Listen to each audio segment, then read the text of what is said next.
Disclaimer, जिस video को तुमने देखने के लिए क्लिक किया है वो असल में सॉलिड स्टार की मूवी का सेकंड हाफ है। तो कृपया करके अगर तुम में से किसी ने अभी तक फर्स्ट हाफ नहीं देखा है तो क्या कर रहे हो यार, सब कुछ खराब कर दोगे यार। छोड़ो वीडियो, छोड़ दो और भाग जाए यहाँ से और जाकर फर्स्ट हाफ देखो फिर यहाँ पे आना। ओके तो आ गए, तो चलो फिर अब इस वीडियो को शुरू करते हैं। तो होमीज, जैसा कि हमने फर्स्ट हाफ में देखा था जहाँ पे ताबड़ तोड़ फाइटिंग के साथ हमें यहाँ पे पता चला था कि अपने लो फेंग को उस मिरर स्टोन ट्रेजर के चलते 3 रेसेस के लोगों ने असैसिनेट करने का फुल प्रूफ प्लान बना ही लिया था। बट यहाँ एंसेस्टर गॉड सेक्ट के जो 2 फेस गॉड है ना, वो यहाँ पर आकर सारा खेल खराब कर देते हैं और यहाँ जो डेविल गॉड था ना उसको वो मार के भगा देते हैं। साथ ही यहाँ पे लो फेंग को वो ऑफर भी देते हैं कि वो एंसेस्टर गॉड सेक्ट से जुड़ जाए हमेशा हमेशा के लिए। जब तक वो एक यूनिवर्स मास्टर नहीं बन जाता तो एंसेस्टर गॉड सेक्ट के जो टॉप के एक्सपर्ट्स हैं वो उसे प्रोटेक्ट करते रहेंगे। अब यहाँ अपना लो फेंग मना कर देता है, लेकिन उसके दिमाग में जो खुराफाती आइडिया आता है ना कि जिसके चलते वो बहुत बड़ी तबाही मचा देता है। लिटरली एक वेनरेबल तक को वो मिटा के रख देता है, जिसके चलते चारों ओर अब लो फेंग की खबर पहुंच जाती है। एंड एज यू नो कि एक वेनरेबल को मारना कितनी बड़ी अचीवमेंट होती है और जिसके चलते लो फेंग का प्लान भी अब सक्सेसफुल होता हुआ नजर आता है, क्योंकि वो सभी को ये दिखाना चाहता था कि वो एक यूनिवर्स वेनरेबल बन चुका है। एंड गाइस, जो लास्ट के पार्ट में मैंने तुम लोगों से पूछा था कि आई एम द यूनिवर्स का मतलब क्या है और ये लो फेंग को कहाँ और कैसे अचीव हुआ था, तो यार ये रहे उन लोगों के नाम जिन्होंने की सही जवाब दिया है। अब नाम बहुत से हैं बट यार मैंने स्क्रीनशॉट लगा दिया, तुम लोग देख सकते हो। और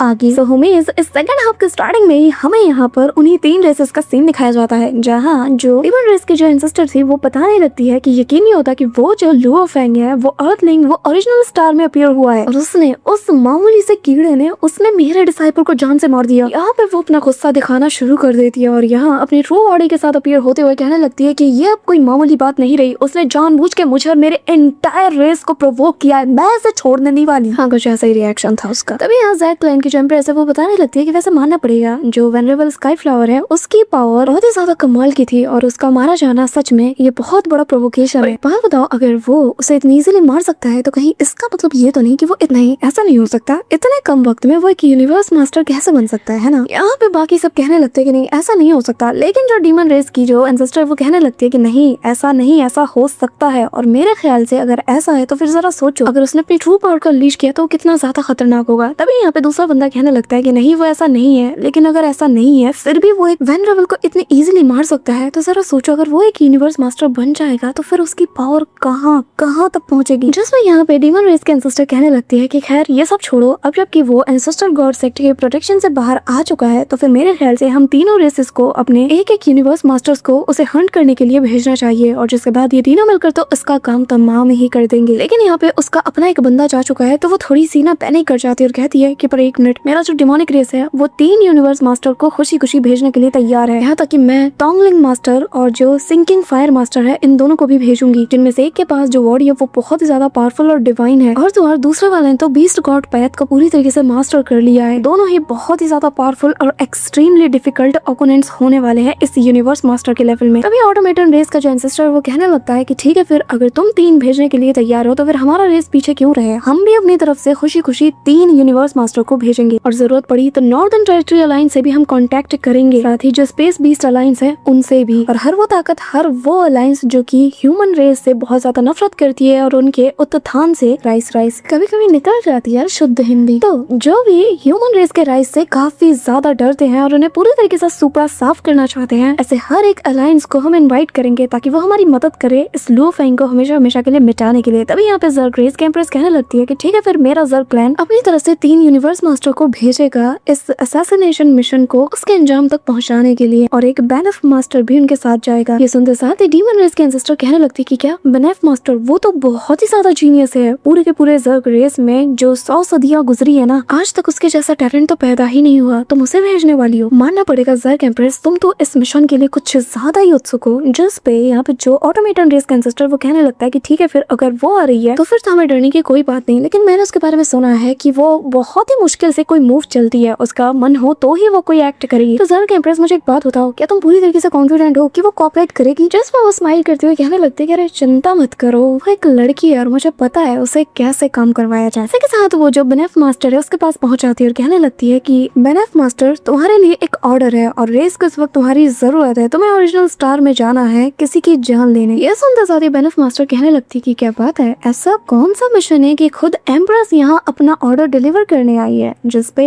जर्क एम्प्रेस स्माइल करती हुई कहती है कि तुम्हें एक अर्थलिंग लो फैंग को ठिकाने लगाना है, जिसपे वो स्माइल करती है और कहती है कि अच्छा पर मैं अच्छे से जानती हूँ कि उस जैसा एक मामूली सा कीड़ा, एक अर्थलिंग, मैं उसके पीछे अपना टाइम क्यों जाया करूँ, वो तो मेरे एक सेकंड के भी लायक नहीं। जिस पे एम्प्रेस कहने लगते है कि हाँ तुम्हारी बात सही है, लेकिन अब उसे अंडर एस्टिमेट नहीं किया जा सकता। शायद मेरे ख्याल से तुम्हारा ना जाना ही बेहतर है, क्योंकि अगर तुम्हें कुछ हो जाता है तो हमारे क्लैन को बहुत बड़ा नुकसान होगा, इतना बड़ा कि हम अफोर्ड नहीं कर सकते। जिस पे मैनेफ मास्टर कहती कि कहीं आप ये तो नहीं कहना चाहती अगर मैं जाती हूँ तो मैं हार जाऊंगी। हाँ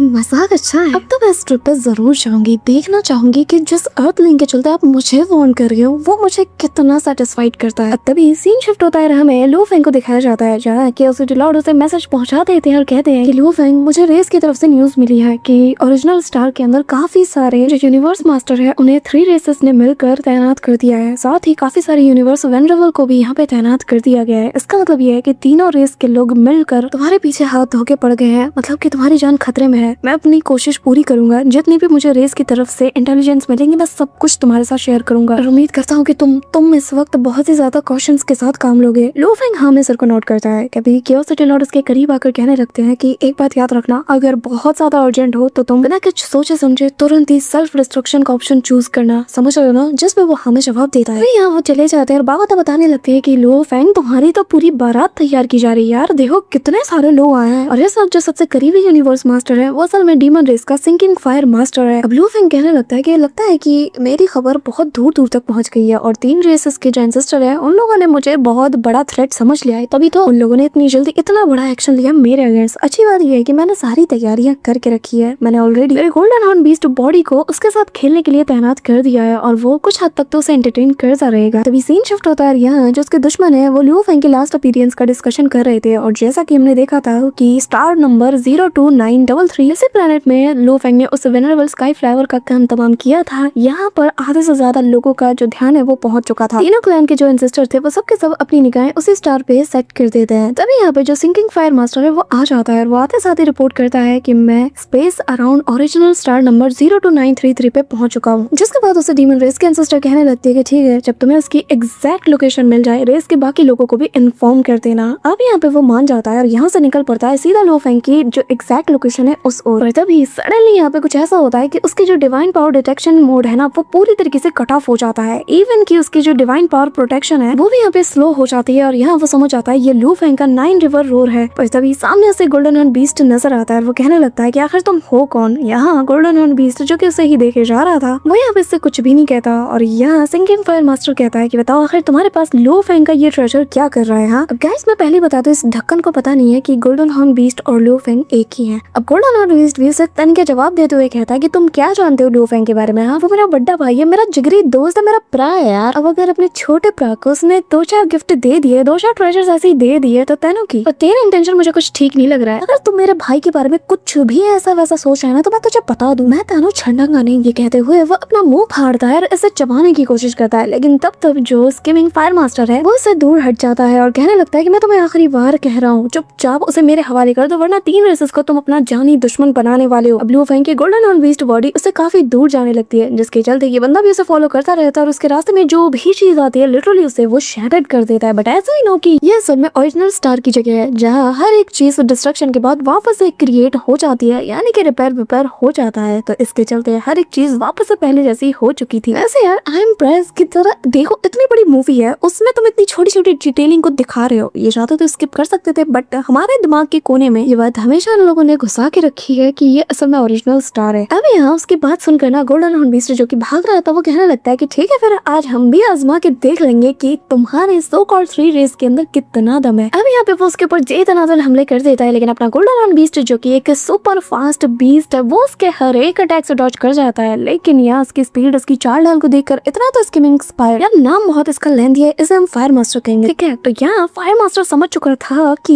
ये जो मेरे सामने गोल्डन हॉर्न बीस्ट है इसका लो फैंग के साथ कोई मामूली ताल्लुकात तो हो ही नहीं सकते। और क्या कहा, बड़ा भरा मतलब बड़ा भाई, जिसका मतलब ये इसका छोटा भरा यानी कि छोटा भाई। और अगर मैं इसको कुछ करता हूँ ना तो फिर लो फैंग तो मेरे सामने आ ही जाएगा। बस अब मुझे इसे एक चारे के तौर पे यूज करना है। अब यहाँ पे वो अपने दे दनादन अटैक गोल्डन ऑन बीस्ट के ऊपर करने लगता है, लेकिन गोल्डन ऑन बीस्ट तो मनी मन कह रहा था कि चलो अच्छा है, अब ये मेरे जाल में फंस चुका है। इमेजिन करो लो फैंग इसे लेके कहाँ जाता है। हाँ जी, वही ब्लडी मिस्ट वाला एरिया जहाँ पर की उसी मिरर स्टोन का ट्रू ओनर यानी कि जो ब्लड पैलेस मास्टर है वो मौजूद है। और यहाँ आते साथ ही सबसे पहले लो फैंग उसकी नजर से गायब हो जाता है। ये कहने लगता है कि तुम्हें क्या लगता है तुम इस नेबुला में आकर मेरी आंखों से बच सकते हो। ये कहते हुए वो आसपास अटैक करके पहले इस मिस्ट को हटाने की कोशिश करता है, लेकिन at that moment blood cloud palace इसके सामने अपीयर हो जाता है, जिसे देखते साथ ही ये रिकॉग्नाइज कर लेता है कि इसका दिमाग भी बहुत तेज है। और इसी के चलते वो इमीडिएटली यहाँ अपने डीमन रेस के एंसेस्टर को यानी कि क्लैन लीडर को मैसेज पहुंचा देता है कि यहाँ मुझे जो ancient blood cloud palace master है उनके कुछ ट्रेसेस को मैंने डिस्कवर किया है, और जिसका मतलब ये है कि हमारे रेस के लिए एक बहुत बड़ी अपॉर्चुनिटी है। अब यहाँ पे ये मैसेज को जो एंसेस्टर थी वो बाकी के क्लैन के जो एंसेस्टर है इनके साथ शेयर करती है, और सबके सब सुन के हैरान थे। तभी यहाँ पे जर्ग एंसेस्टर कहने लगती है कि एक बात बताओ, ये जो ब्लड थर्स्टी कॉस्मिक डेविल है जिसे कि ब्लड क्लाउड पैलेस मास्टर कहा जाता है, सच में वो डेविल वापस से अपीयर हो गया, पर कैसे? लेकिन ऑटोमेटन रेस का जो एंसेस्टर है वो कहने लगता है कि पर तुम लोगों ने एक चीज नोटिस की, लुओ फेंग और ब्लड क्लाउड पैलेस मास्टर दोनों सेम वक्त पे अपीयर हुए हैं, और ये सिर्फ इत्तेफाक तो हो ही नहीं सकता। कि इत्तेफाक भाई मिलियन किलोमीटर पीछे छूट चुका है, ये बात उससे आगे की है। तभी यहाँ पे वो सभी को सजेस्ट करता है कि फिलहाल के लिए हमें रिट्रीट करना चाहिए, लेकिन तभी यहाँ पे जो डीमन रेस के एंसेस्टर वो कहने लगते हैं कि नहीं, इस मौके को हम ऐसे ही जाने नहीं दे सकते, हमारे रेस की डिग्निटी का क्या। हाँ, और इस वक्त तो काफी सारी ताकतों को हमने ओरिजिनल स्टार में तैनात कर दिया है, तो जिसका मतलब ये है उनकी ताकत का यूज करके हम इस लो फेंग इस अर्थ लिंक को पूरी तरीके से खत्म कर सकते हैं। और वैसे भी ब्लड क्लाउड पैलेस मास्टर ने हमारे कितने सारे लोगों को निपटाया है, तो ये सही मौका है इससे बदला लेने का। जिसपे यहाँ जर्ग एंसेस्टर भी उसके हाँ में जवाब देती है और कहती है कि मौका अच्छा है, हमें इससे बदला लेना ही चाहिए। एक काम करते हैं, हम हमारी फोर्सेस को दो पार्ट्स में स्प्लिट करते हैं, एक जाएगी लो फेंग को हर्ट करने और दूसरा ब्लड क्लाउड पैलेस मास्टर को ठिकाने लगाएगा। तो दूसरी टीम है ना, उसके इंचार्ज होगी बेनेफ मास्टर, और मुझे पूरा यकीन है वो अकेले इसे निपटा लेगी। अब सभी लोग एग्री कर जाते हैं। तभी डीमन रेस के एंसेस्टर जो फायर मास्टर से कहने लगती है कि सिंकी फायर मास्टर, तुम्हें हर हाल में ब्लड क्लाउड पैलेस मास्टर के ऊपर अपनी पैनी निगाहें बनाए रखनी है, साथ ही तुम्हें इस न्यूज को बाकी के लोगों तक भी जल्द से जल्द फैला देना है, कोई भी एक बचना नहीं चाहिए। अब वो मान जाता है और इस खबर को अपने व्हाट्सएप, इंस्टा, फेसबुक सब जगह पे फैला देता है। तुम अपना फोन चेक करो, तुम्हें भी नोटिफिकेशन जरूर आया होगा। अरे हाँ, तुम तो अर्थ से हो, तुम्हें थोड़ी आएगा। यहाँ पे सबको खबर मिल चुकी थी और सबके सब अब लो फेंग को हंट करने को छोड़कर सीधा फायर मास्टर के नोटिफिकेशन पर रिस्पॉन्स देते हैं, और जहाँ उन्हें पता चलता है कि ना अपने आधे से ज्यादा फोर्स और एक्सपर्ट्स को लेकर सबको ब्लड क्लाउड पैलेस मास्टर को हंट करने के लिए जाना है, और जो बाकी के लोग बचेंगे उन्हें जर्ग क्लैन की टॉप जीनियस में से एक बेनेफ मास्टर है उसे लीड करेगी, और ये लोग लो फेंग को हंट करने के लिए जाएंगे। जो ब्लड पैलेस मास्टर थे ना, इनके अपीयरेंस की खबर सीधा नॉर्दर्न अलायंस के जो उनके एंसेस्टर हैं तक भी पहुंच जाती है, और वो भी भाई अपने क्लोज ऑफ कल्टीवेशन से सब बाहर आता है और आते साथ ही कहता है कि क्या वो ब्लड पैलेस मास्टर, हाँ, जिसने मेरे रेस को ऑलमोस्ट अनाहिलेट कर दिया था, वो अपीयर हो चुका है। रजनी वो यहाँ से गायब हो जाता है और कहने लगता है कि मैं इसे नहीं छोड़ूंगा, इसका बदला मैं खुद लूंगा। अब वो यहाँ से निकल पड़ता है, विच मीन्स जो नॉर्दर्न टेरिटरी अलायंस है जिसने की लो फेंग की असैसिनेशन का जो बीज है ना उसने बोया था, वो खुद अब इसमें इन्वॉल्व हो जाता है। अब तभी सीन शिफ्ट होता है और हमें स्पेस बीस्ट अलायंस के कुछ लोगों का भी सीन दिखाया जाता है, जहाँ जो बड़े बड़े बीस्ट थे ना वो लोग कहने लगते हैं कि अच्छा वो अपीयर हुआ है तो फिर तो उसको मारने के लिए जाना पड़ेगा। आखिरकार हमारे स्पेस बीस्ट अलायंस को उसके चलते कितना सफर करना पड़ा। अब वक्त आ गया है कि हम तुमसे तुम्हारे किए का जवाब लें, हिसाब किताब मुझे नहीं आता। अरे ये नहीं बोलना था, मेरा मतलब मैं इसे छोड़ूंगा नहीं, आ जाए हाथ लग जाए मैं इसे फाड़ के रख दूंगा। वहाँ पे खेल लग चुका था, फील्डिंग सेट हो चुकी थी और खिलाड़ी यानी कि अपना लुओ फेंग और बाबा दोनों मौजूद थे इन सभी के इंतजार में। और यहाँ बाबा बताने लगती है कि ब्लड क्लाउड पैलेस मास्टर है ना, इसे भाई बहुत ही अच्छी तरीके से पता है कि दुश्मन कैसे बनाया जाए। आज देखो तो एक खबर और इसकी जो दुश्मनी है उसके चलते हमें कितना फायदा हो रहा है। यहाँ पे डायरेक्टर यानी कि अपना लुओ फेंग कहता है कि ठीक है फिर एक्टर्स यहाँ पे आ चुके हैं, मंच भी रेडी हो चुका है, ऑडियंस बैठी है, हाय सब्सक्राइब कर लो चैनल को यार, तुम्हें इतनी अच्छी कमेंट्री देखने को मिलती है, कर लो। हाँ, रहमान एक्सप्लेन को भूलना मत क्योंकि वो तुम्हें सबसे पहले मेरे एपिसोड जो दिखाते हैं। ओके, तो सब कुछ सेट हो चुका है, so guys bring it on। अब यहाँ हमें ओरिजिन स्टार के 02933 स्पेस का सीन दिखाया जाता है, जहाँ पर एक भारी भरकम आवाज आती है जो कि कहने लगता है कि लुओ फेंग अपने इस ग्रैंड फ्यूनरल की तैयारी करना शुरू कर दो, क्योंकि 3 रेसेस के लोगों ने मिलकर एक अलायंस बनाया सिर्फ तुम्हें असैसिनेट करने के लिए। इसी के साथ वो स्टार को पूरी तरीके से सील करना शुरू कर देते हैं। अब यहाँ पर फिर चाहे वो नॉर्दर्न टेरिटरी के अलायंस के लोग हो या फिर स्पेस बीस्ट अलायंस के लोग, सबके सब पूरी की पूरी फौज उतार देते हैं इस प्लेनेट के आसपास। इवन की टॉप क्लास के यूनिवर्स मास्टर्स भी यहाँ पे अराइव हो चुके थे और ये चीज लू फेंग अच्छे से जानता था और वो सब चीज के ऊपर ना अपनी पैनी निगाहें बनाए हुए था। अब खुद मैं भी कंफ्यूज हूँ कि यार ये आखिर करेगा कैसे, इतनी सारी फौज बुला तो ली है। अब तभी लू फेंग यहाँ से फ्लाई करते हुए आगे की ओर बढ़ता है और वो नोटिस करता है कि जो स्पेस टाइम है इसे लोगों ने अपने कंट्रोल में ले लिया है, जिसका मतलब लू फेंग की एग्जैक्ट लोकेशन बहुत ही जल्द डिस्कवर होने का खतरा मंडरा रहा है। तभी यहाँ पे स्पेस बीस्ट के लोग जो हैं वो सिर्फ रिकॉग्नाइज कर लेते हैं, कहने लगता है कि ये लू फेंग है, चलो फिर 50 मिलियन किलोमीटर के आसपास को पूरी तरीके से घेर लेते हैं। आज इस मामूली से अर्थलिंग इस कीड़े को ना पकड़ के ऐसा